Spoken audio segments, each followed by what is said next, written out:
Hello, in this video I'm going to show you how to deploy HashiCorp Vault, a near production type environment on AWS using Terraform. So the main thing we're going to use to do this is an awesome repository by Robert Debock. I don't know how to pronounce his last name, but I'll go by Debock. And he has created this amazing repository for deploying deploying Vault using Terraform.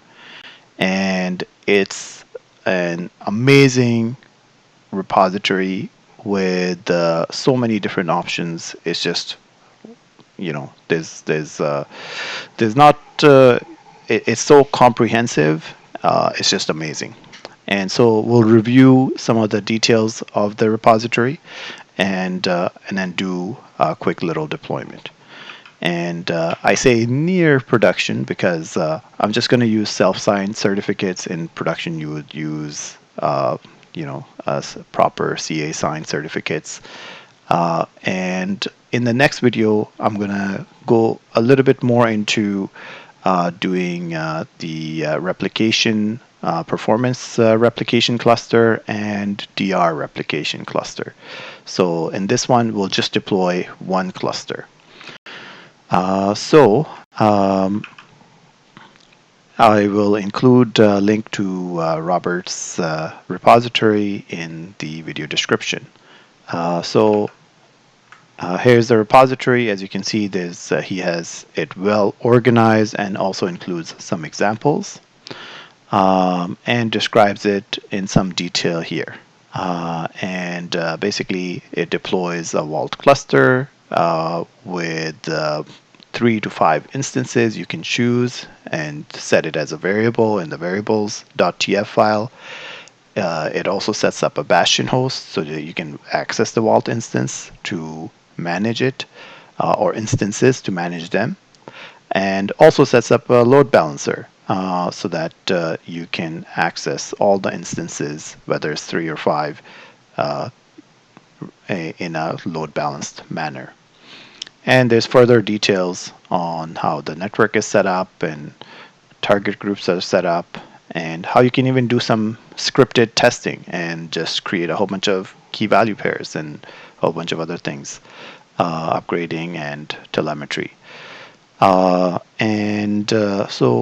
he doesn't go into a lot of detail on exactly how to use this. So, I was hoping to fill in that tiny bit of gap. So he has created this amazing tool, but exactly how to use this tool, there's a little bit of gap there, and so I'm hoping to fill that in just a little bit. But again, not to take away from all the amazing work Robert Debock has done on this. So we'll get to the next step, review Terraform files. So, you want to download this repository. You can do git clone, or you can just manually download it, whatever you're comfortable with. And so I have it downloaded in my editor of choice here, and here we can look at the main file, and you can see that things are very highly variabilized. I don't even know if that's a real word or not, but I will use it. Things are very highly variabilized. And it tells you all the different things that it's creating. So it creates a KMS key, IAM policies, and IAM roles, and multiple resources to utilize on the instances themselves to download and install Vault on the instances.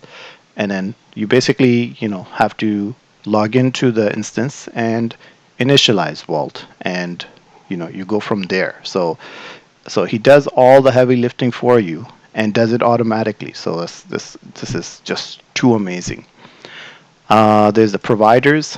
There's only one provider, and I'm just masking my key here in the in this key.tf file, which I added myself. It's not in there by default, so obviously I'm not going to show that in the video, but you can see I've variabilized that as well. And then, the main thing that you want to modify in this repository for you to run it in your environment is this variables.tf file. So here you can name your Vault cluster, whatever you want to call it, and I just did AWSM, just for the heck of it. You can choose a particular version if you like of Vault, and this just happens to be the latest version at the time of this video being produced. You can provide the key name that you would use to access the instances. I'm not sure exactly what this is for, so I just left it alone. I don't know what this is for. Since I'm in Canada, I'm using the CA Central region. You can look at the sizes. You can deploy different sizes. So you can look at the GitHub repository or even the configuration itself in these Terraform files to see what these different sizes mean. And you can and then if you don't want to pick from one of these small, medium, large, extra large development, then what you can do is choose custom. And then if you choose custom, then you can specify your own instance type and volume size and IOPS, etc. All right. By default, he creates a 3-node Vault cluster, and if you want to change that to 5 or 7 or 9, then you can do so here.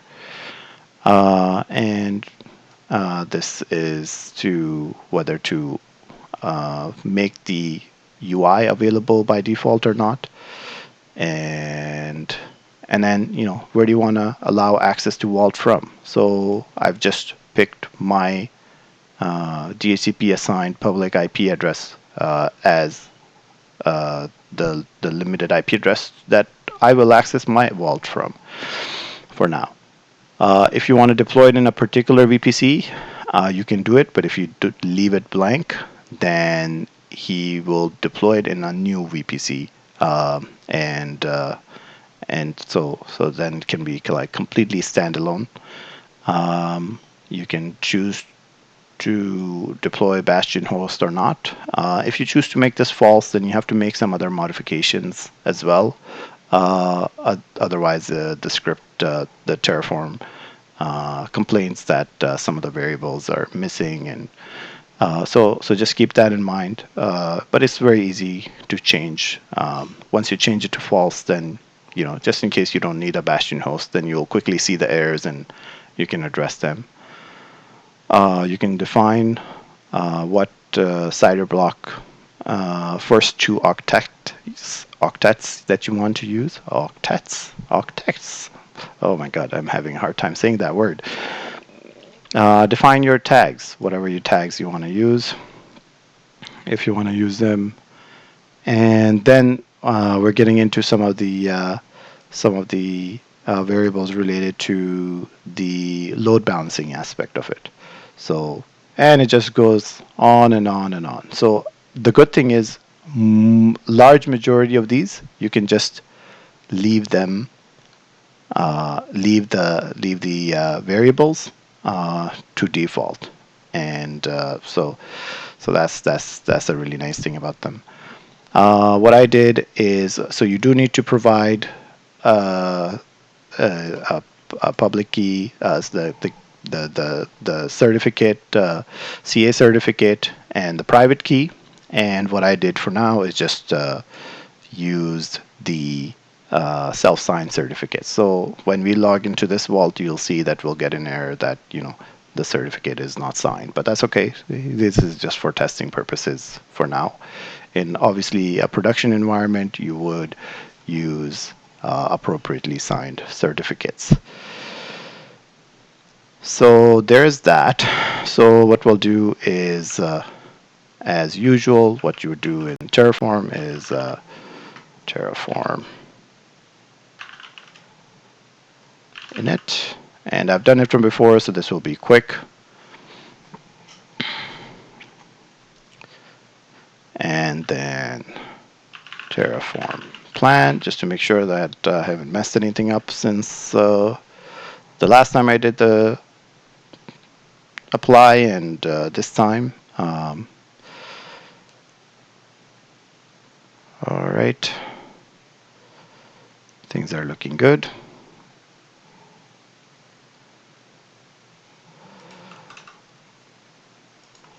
And then now we'll do Terraform apply.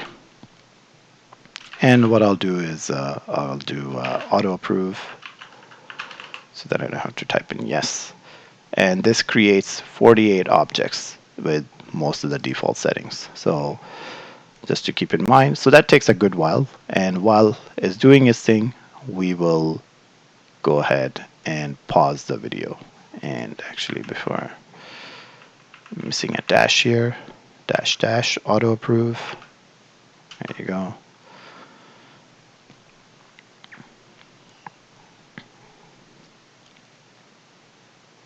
And we'll give it a second to start thinking about what it wants to do and start doing those things. All right.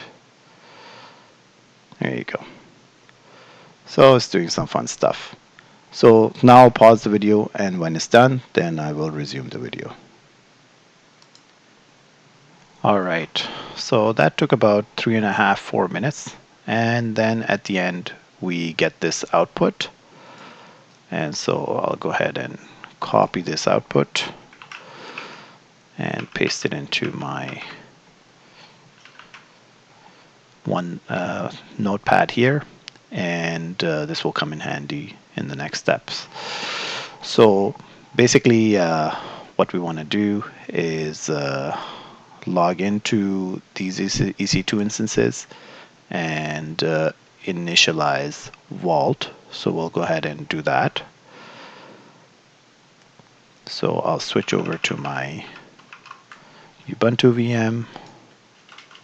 And as you can see, I had been working on this previously as well, prior to this video. So doesn't like that command.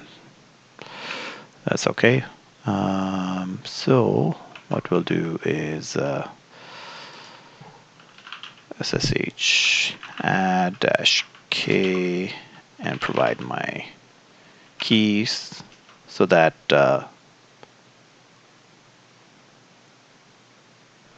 okay, that's a small k. All right, please ignore that mistake.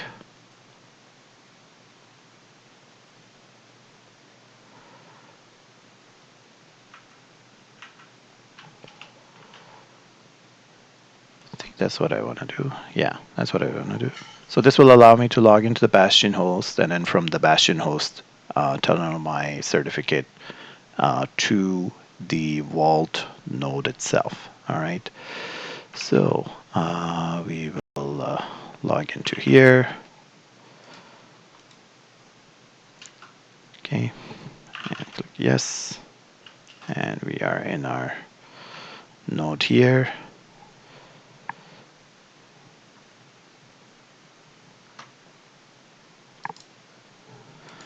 Okay, and then next what we want to do is log into from the Bastion host. So we're in the Bastion host right now. We want to SSH to the Vault node itself.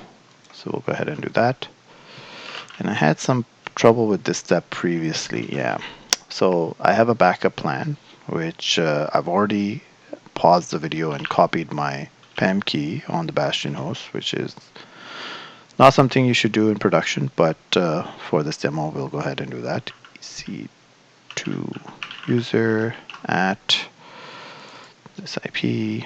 Okay.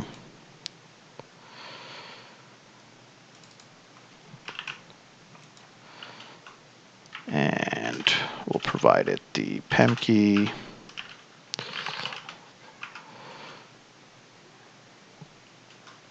Okay, and I need to fix that, fix the permissions on the PEM key, so we'll go ahead and do that.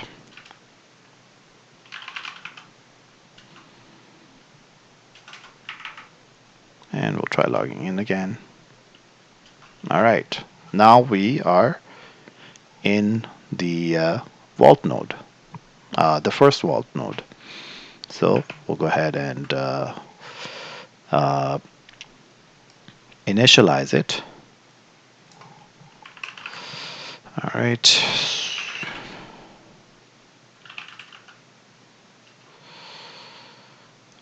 Go to root.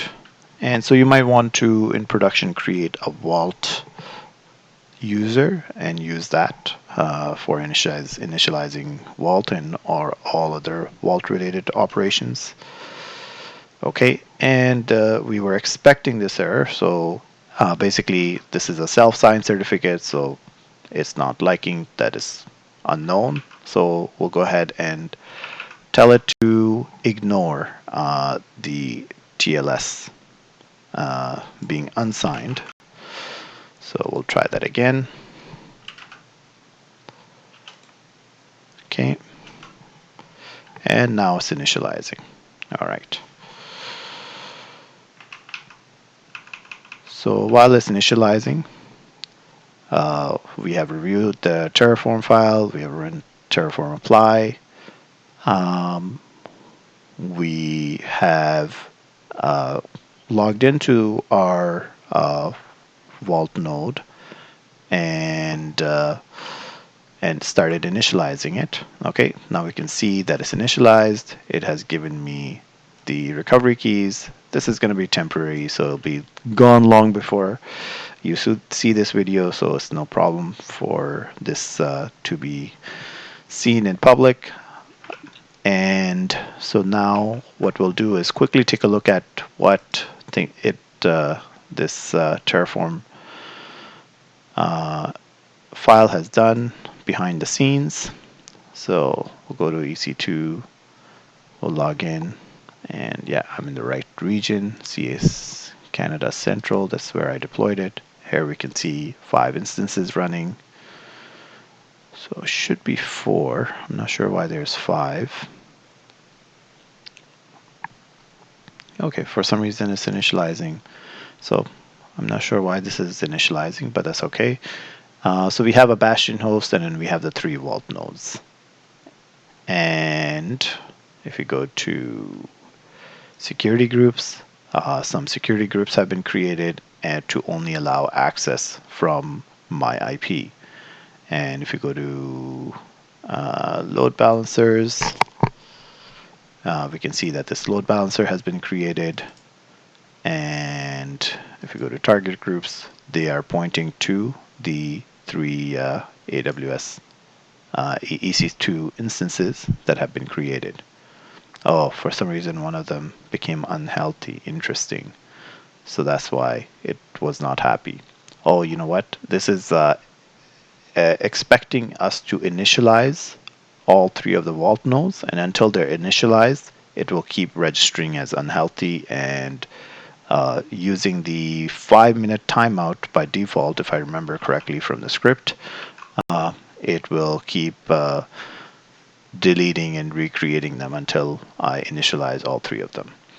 So I won't repeat that right now, but I'll just quickly go to the last step, and we'll go to the DNS entry, and I'll log into our vault. And so the default port, even for the load balancer, is set to 8200. You can change it if you like. And so we'll go ahead and log in. Okay. I was not expecting that. So let's see what's wrong here.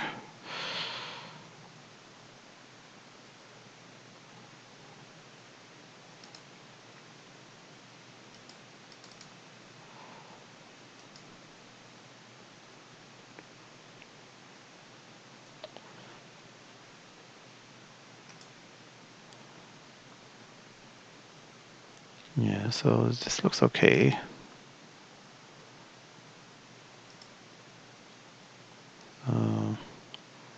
Should be able to log into it. Let's try again once more.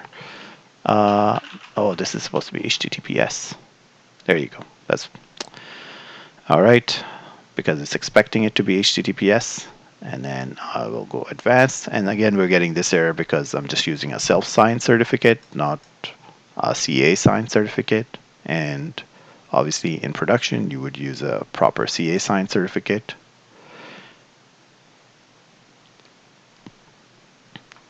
And there you go. So this now we can log into Vault using one of the in one of the three nodes that we have initialized. And so there's only one healthy one, so the load balancer is pointing toward us towards that. So in the next video, we'll go a couple of steps further. We'll start from this step and create two more Vault clusters and make one DR replication cluster and one performance replication cluster. So we'll see you in the next video. Thank you for watching.